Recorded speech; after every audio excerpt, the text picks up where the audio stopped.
Subscribe to Rasslin with Racism on YouTube, TikTok, Facebook, Instagram, Fanbase, and at Non-Crackers et al. On Twitter X for more white truths.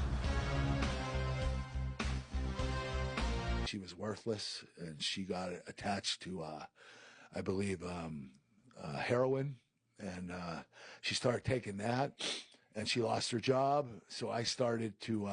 Yeah, and you know what? I had a painkiller problem at this particular time. So me myself, I was taking opiates, and I remember the night before this match, I didn't want to feel the pain, and my sister dying, I ended up taking a little bit too many painkillers, and I passed out and woke up the next day late in the morning, and I was like, what happened? You know, it's almost like I overdosed, but I came to eventually without anybody's help, which I don't know if that counts as an overdose, but it did make me pass out until the next day, and at least I slept that night, not having to think about my sister, but Sally Budabaugh is the person who saw Kurt Angle allegedly displaying erratic driving behavior in September. Although she says she did not know who was driving at the time, she says Angle almost took off the front of her car as he pulled out of the Seashell Barn restaurant on Beaver Grade Road. Budabaugh told police Township police showed up at Angle's home he was right after Budabaugh reported the incident. Decision nearly brings a former Olympian and professional wrestler to tears. Channel 11 News reporter Gordon Lush was there as Kurt Angle faced a judge on DUI charges.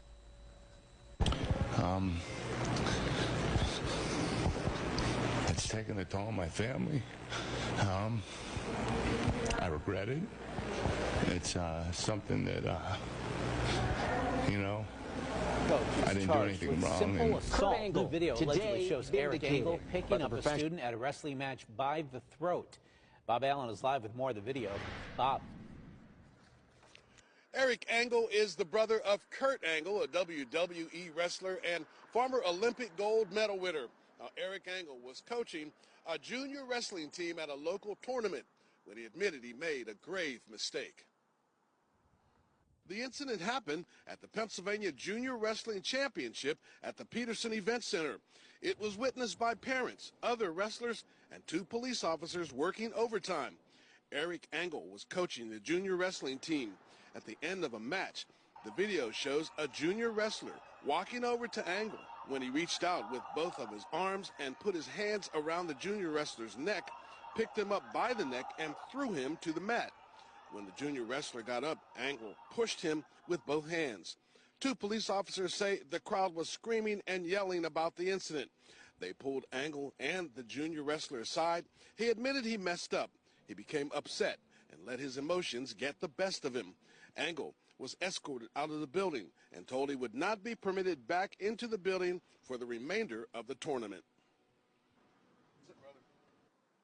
Now, Angle and his brother Kurt run the Angle Elite Wrestling Club here in Westview, here on Perry Highway. At last report, he was awaiting arraignment down at Allegheny County Court on a charge of simple assault. Reporting live in Westview, Bob Allen, KDKA News. His dad was an alcoholic. His brother, high on drugs when he killed his wife. His sister died of a heroin overdose. Mount Lebanon native and Olympic gold medalist Kurt Angle thought he could avoid the pitfalls that engulfed his family, and he became a wrestling superstar. But not even fame and money can protect you from the power of addiction. And that's just one of the topics we're tackling in a 1-hour special, Chronicle, revealing how addiction impacts everyone, even those who thought they would never go down that path.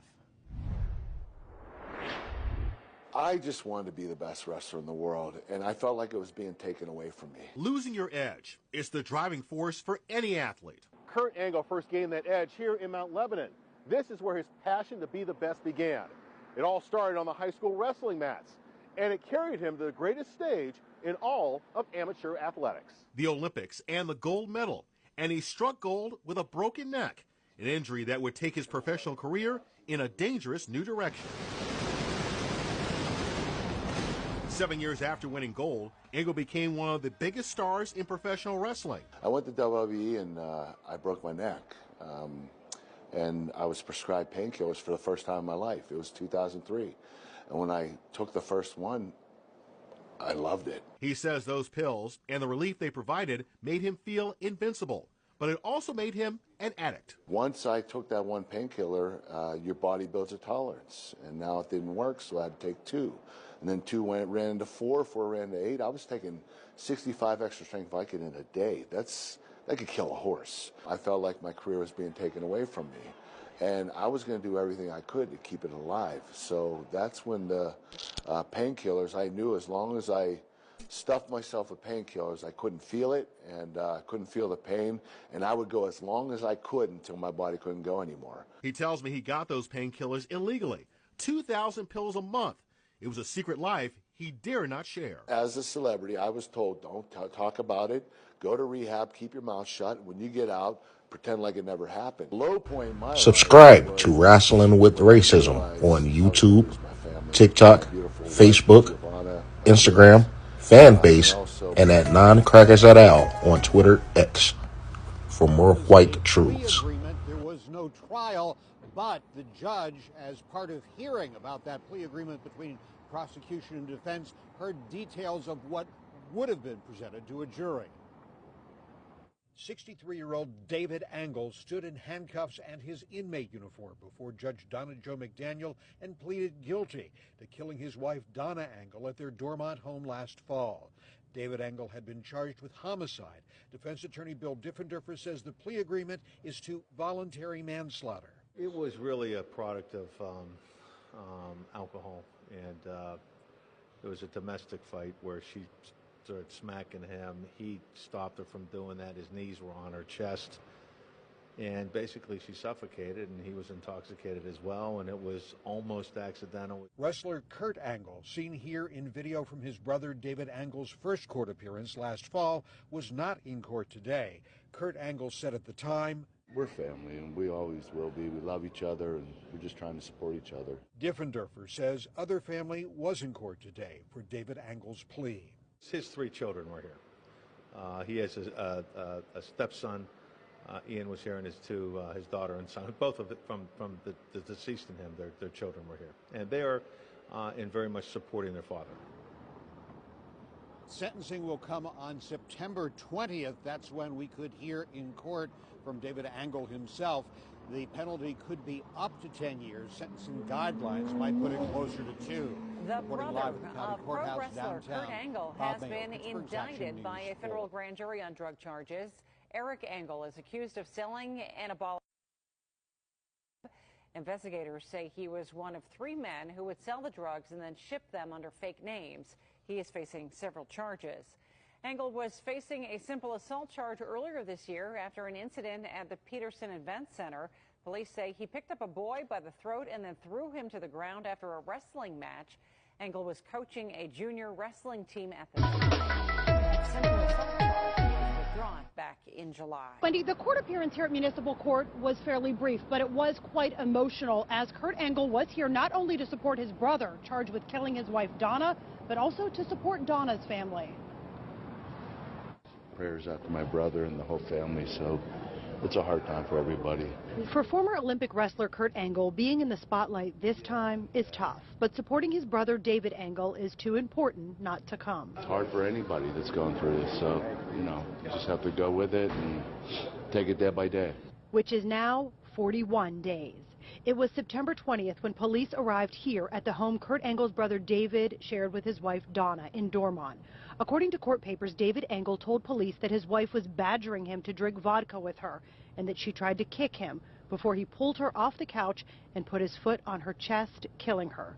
Kurt Angle tells me he has visited his brother in jail and David is struggling with what happened. It's all right. I mean, it's been really hard. Just, you don't expect something like this to happen.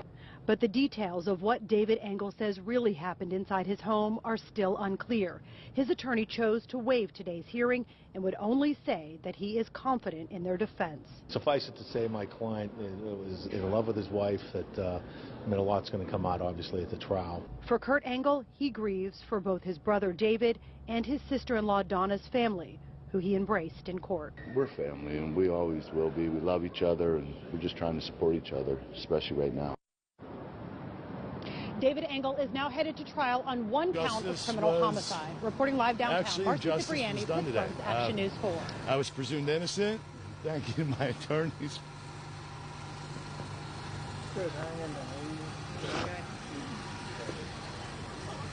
Seems like every time I get in front of a camera, I cry. I've had a hard year. I've had a lot of false accusations, and this was the hardest. I've never hit a woman, never would. The reason why I was satisfied with settling was because we were able to come to an agreement where he would actually admit that there was a physical altercation that occurred. And before, he said that nothing happened. He's stuck to his guns, that nothing has ever happened, that I had no reason to be afraid of him, that there's been no physical altercation. But now he has come forward and he has indeed admitted to that there was a physical altercation. And why was that so important to you? That is very important to me. As I stated before, I haven't really spoken very much about this or done very many interviews, but justice for me is for people to know the truth. That's what justice for me would be. I want people to know that domestic violence can happen to anyone, anywhere, and any time. And for someone to commit acts such as what he did towards me and to just deny them outright was very disheartening, and that hurt just as much as what actually happened. There's so many women out there that don't think that anybody will believe them. They won't come forward. This is one of the most underreported crimes that our country faces today. So many people, as we speak right now, are being abused by someone who they think that they love or that loves them, and that stops them from reporting it. Talk about what happened that night then. Well, that day, I really don't want to go into too many specific details, but I was attacked once again. It wasn't as vicious of a beating as I've received before. When you say beating, what does that mean?